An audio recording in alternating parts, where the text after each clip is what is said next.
I hear around the world, and I'm sure you hear the same thing, a lot of people have a kind of a forecast that China is going to keep growing forever and dwarf the United States. And so a lot of people are making serious geopolitical calculations and bets based on the idea of China sort of replacing the United States as the world's largest economy, most powerful country.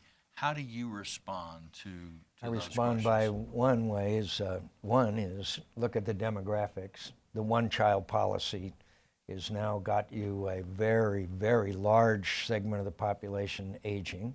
Second, if you ever go to Beijing, be sure to wear a mask, for God's sake. I mean,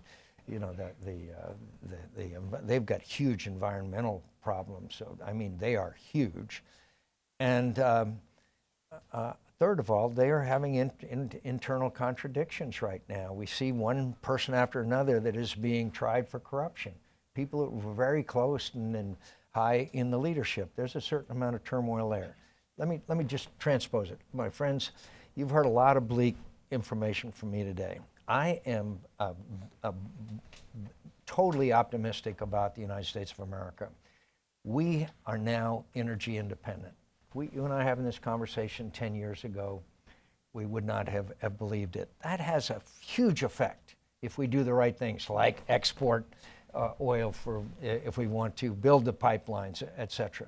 So that is eliminated our reliance on Middle Eastern oil. No longer could we have a scenario we saw in the 70s where gas lines were blocks long. Second of all, manufacturing jobs. Manufacturing is coming back to the United States. That's the good news. Bad news is that there are not a hell of a lot of jobs.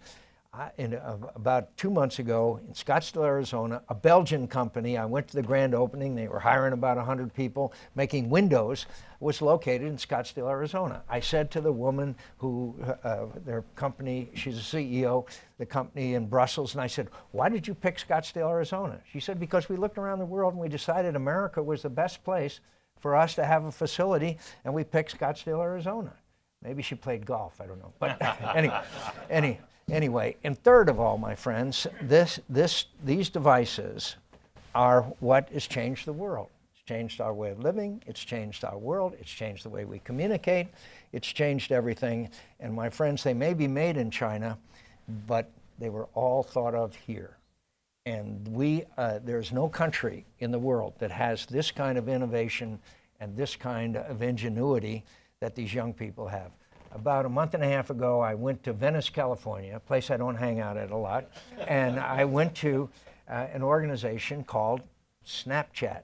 Okay, Snapchat? But I see the young people in this room smiling, the old people befuddled just as I was, and I was met at the door by a young man in Levi's and a t-shirt, 25 years old. He's the CEO. He just turned down, I think, $2 billion for Snapchat. My friends, this is phenomenal what's going on. It's unbelievable, and they rip you off all the time. Every time there's a new one of these, my wife makes me buy another goddamn one of them, and they get bigger and heavy. But anyway, so it is incredible what is taking place in the transmission of information, which is knowledge, which is progress. And I don't think that even in China, that you can control people like they used to be able to do it in the past. There are too many ways of people transmitting information. Information is knowledge, knowledge is power. So I am overall, in the long term, very optimistic about the future.